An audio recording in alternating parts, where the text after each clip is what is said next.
Hello, YouTube. I'm back, RMJ Movie Reviews Incorporated, with another retro movie review for Black History Month. I told you guys I was going to talk about Juice, Juice, 1992, starring Omar Epps and Tupac Shakur. This is an interesting film. This film again came in 1992. Kind of that whole I guess hood film, gangster era of black filmmaking, whatever you want to call it. But it kind of still came from that time of House Party and New Jack City and Boys in the Hood and all those movies we all remember. I actually saw Juice at the movie theater in 1992 at Southgate over in I think that I don't know where anybody who's from Cleveland, I don't know whether that's Bedford or wherever, but we all remember Southgate movie theater over there on Northfield. It's torn down, it's gone now, but one of the things that's very strong about this film is, I don't have to tell the whole story. You guys have all seen it. Is basically the title Juice kind of pertains to the power of having a gun in a inner city type of situation. And it's interesting how when the movie starts, and this film is necessarily not the strongest film, but I think one of the things that's very strong about the film is that it really establishes the friendship between the four guys, which is Omar Epps, Tupac Shakur, I can't remember the guy who played Raheem, and then Jermaine Hopkins who plays Steel. It really establishes their friendship. You kind of see how Q, who was Omar Epps, kind of has DJ aspirations. I mean, I guess that's trying to plug into the plot that he has bigger things to think about other than this inner city situation. And Steele is kind of the chubby fat kid who kind of has a authoritarian type of household with a very militaristic, militant type of father who kind of emasculates him. Raheem kind of has a good household with his mother and his sister. And upon rewatching this film, I don't know who the actress is that plays Raheem's sister, but I don't know if there was something going on behind the scenes between him and the actress, but there seemed to be some sexual tension there that I caught. They're supposed to be brothers and sisters, but there seemed like there was some sexual tension there. And then you go to Tupac's character, who's Bishop, who you know right off the rip that this dude is unhinged and things aren't right upstairs. He lives with his grandmother. They introduce his father, and his father is kind of staring off into space in a kind of catatonic daze kind of thing, and Bishop kind of stands there with this sad look, and right there in that scene they show that the other three guys are normal and Bishop is unhinged. But when this film came out in 1992, I mean, it was kind of advertised as kind of a hood movie, and you didn't expect it to take the turn that it took, you know what I mean? The guys are so established as friends, and their bond is so perfect, you know, that when the film takes a U-turn, you kind of go like, wow, you know what I mean? And they sprinkle it throughout the beginning of the movie. I mean, the film is not totally coherent. There's things that kind of pop up and drop.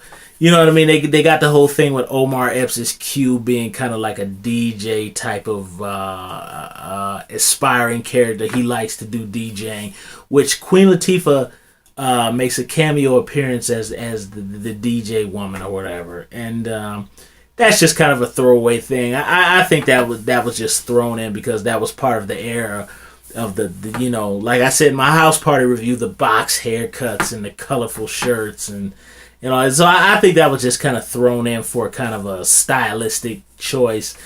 There's a romance with one of the girls who was in Vogue at the time. I don't remember her name, but you know, she's really hot and she's pretty, and Omar Epps is like a junior or a senior in high school, and I don't know. I can only assume she's maybe a little bit older, maybe 22, 23, something like that. I can only assume that now because I'm 32 and watching the film versus 10 when I saw the film at the theater when it came out.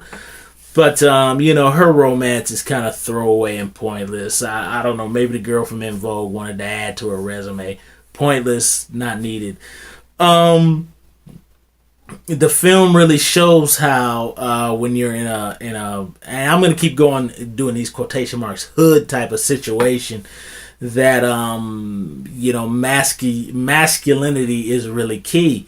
And you can see how the other three guys are really, really normal guys, and Tupac's character Bishop is really, his masculinity is questioned. You know what I mean? His father was a guy who was, I don't know whether he was a prison guard or whether he was an inmate, but obviously it's implied in the story that he was sexually assaulted in prison. You know what I mean? And that's kind of said by the Puerto Rican gang led by Rodamez, who kind of harasses Tupac. And the interesting thing too is that his father was raped in prison, but in Tupac's character Bishop is pretty much a punk. You know what I mean? He doesn't want to act. There's a scene where like the Puerto Rican gang is harassing him, and he kind of smiles when he sees Raheem and all them, and then he gets tough. So his character is pretty much shown as emasculated. He's a coward. So he really thrives for the juice in the movie. You know what I mean? To be a tougher guy, because a lot of the time these guys aren't going to, they're cutting school, they're stealing records, they're gambling it at arcades. Which in the movie they do have the first Street Fighter, which that's very old school for a lot of us. The first Street Fighter, and it's in an arcade.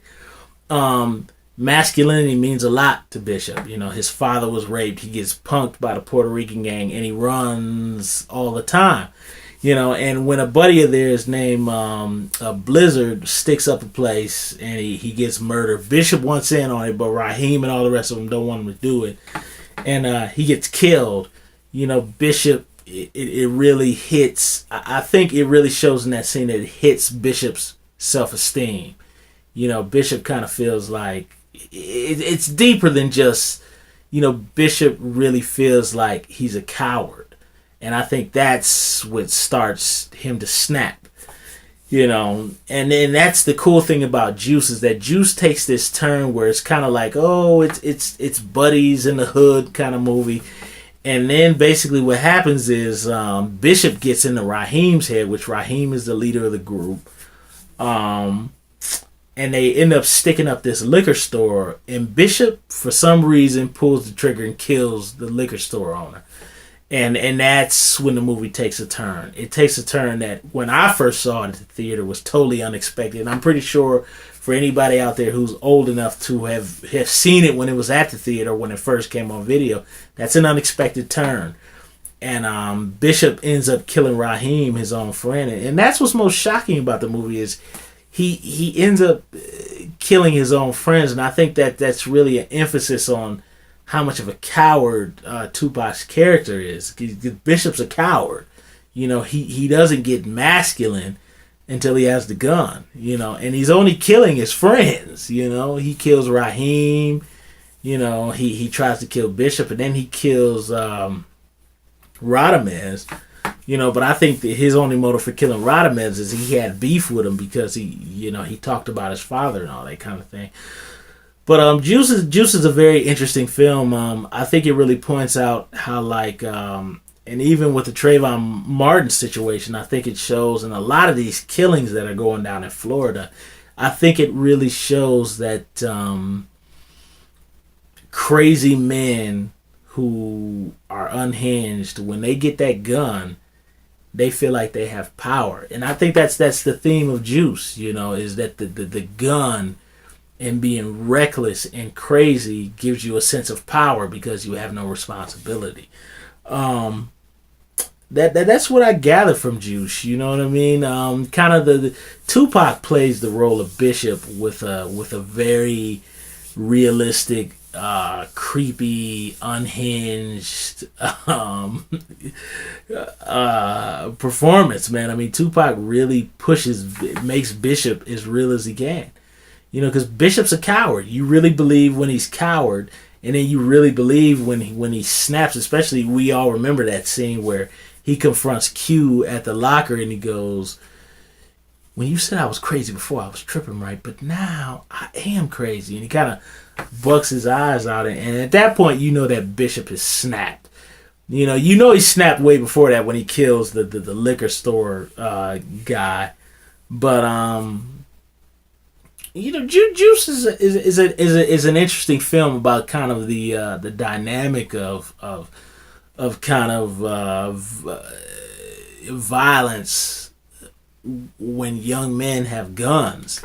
You know, they really feel like they're empowered. I kind of really feel like George Zimmerman kind of felt that way when he killed Trayvon, because Trayvon was whooping his ass and he got pissed, so that was why he blew his chest out, and those dummies down in Florida found him not guilty, you know, and with this other guy, you know, who shot up the kids in the car, or I'm sorry, I can't remember the kid's name, you know, excuse me, not out of disrespect, but you know, it's that same mentality of when you got a gun, you feel like you're powerful, you know. And what the root of it is that these are people who are insecure, you know, but they find who they are through having this gun because they feel so powerless, you know. Juice is an interesting film. The kind of the last half of the film kind of turns into kind of a Friday the 13th-esque slasher stalk and chase kind of thing, but Juice is an interesting film. I really like that theme that it shows. I think that theme of kind of guns and masculine powers is more prominent now than when the film came out in 1992. But that's really all I got to say about Juice. You know what I mean? Anybody who's seen Juice, you can react to some of my comments on the film. Subscribe to my channel. Tell me what you think about Juice 1992. I decided my next film for Black History Month is going to be Mo Money, starring Damon Wayans and Stacey Dash. Oh, sorry guys, I mean sneeze. That'll be my next review. And I'm gonna mix up some new reviews too, guys. You know we're in February, rough time of the month. But you guys give me some feedback on what you thought of Juice, and if maybe there was some points that I missed about the movie. Oh yeah, of course Samuel Jackson is in there with some classic lines. You know, you didn't slid down the razor blade and landed in the alcohol river. You know, and Snappy Nappy dugout, and heard you got that DJ gig, and he kind of does that to Omar Epps. So, you know, yeah, Juice is a really interesting film from that era because it took a twist that nobody expected. I still remember sitting in the theater when Tupac, when he shot the clerk owner, I was shocked. But when he turned and shot Raheem, that was a twist that was unexpected for that movie, you know. And Juice took a different turn that I think nobody really talks about, you know. But that's my review for Juice. Classic film from Tupac Shakur and that era, Ernest Dickerson. Tupac put on a very realistic, unnerving, chilling performance. I really like that film. You know, Samuel Jackson, for his 2 minutes of screen time, is absolutely hilarious. You know, of course, good music from that era again. I really like it. I'm gonna hit you guys. I think aside the next movie, Mo Money, that I'm gonna hit you with, I'm actually gonna go see RoboCop, the remake. I'm gonna pay money to go see it, and I'll have that review for you guys later. So, all right, peace out. Give me some feedback about Juice and what you guys think. Catch you later. RMJ Movie Reviews Incorporated. Peace.